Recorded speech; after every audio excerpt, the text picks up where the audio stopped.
dress was her ultimate get-out-of-debt-free card. She honestly thought the wedding bells would drown out the sound of a tow truck. She was wrong. See, while she's at the altar saying "I do" to her new husband, I'm out in the venue parking lot reclaiming my collateral. Love might be eternal, guys, but this $45,000 debt, yeah, it just expired. Let's back up a second. 3 months ago, this girl signs an ironclad contract for a 45 grand private loan. The deal was simple. I fund her dream luxury sports sedan. She pays me back monthly. To protect myself, I put a clause in the paperwork making the car the official collateral. Safe, right? Wrong. The second the ink dried, the payments stopped.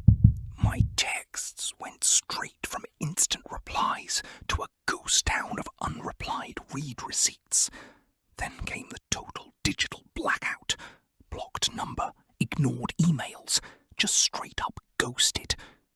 But you can't ghost your digital footprint. A few weeks later, a mutual friend sends me a post. There she is on Instagram, flashing a massive rock, announcing a lavish wedding. She wasn't broke. She was just using my cash to live a champagne lifestyle on a beer budget.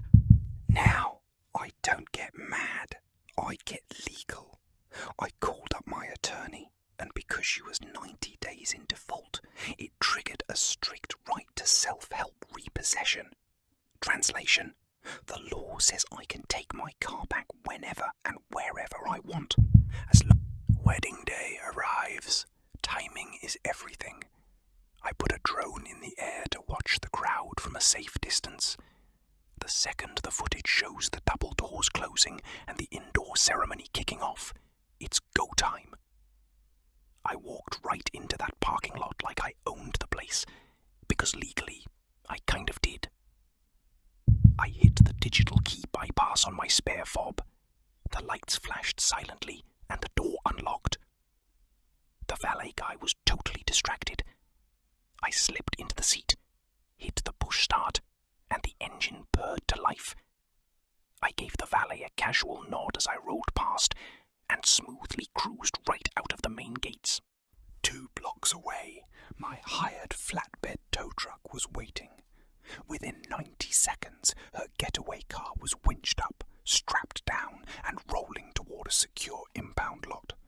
But by law, I had to inventory everything inside the car.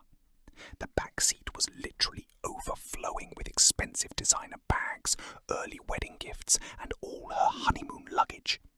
I had to bag and log every single item so she couldn't claim I stole a thing. And then, right on cue, my phone starts blowing up. Frantic all-caps text messages, missed calls every 10 seconds.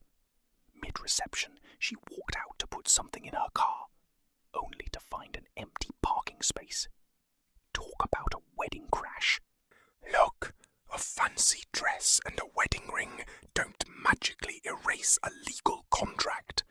The car went straight to an authorized auction house to recover the $45,000 principal plus interest and my repo fees.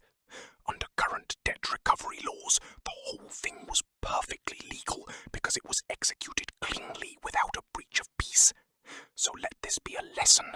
If you're planning on running away with someone else's money, you better make sure you don't leave a paper trail, especially when it leads right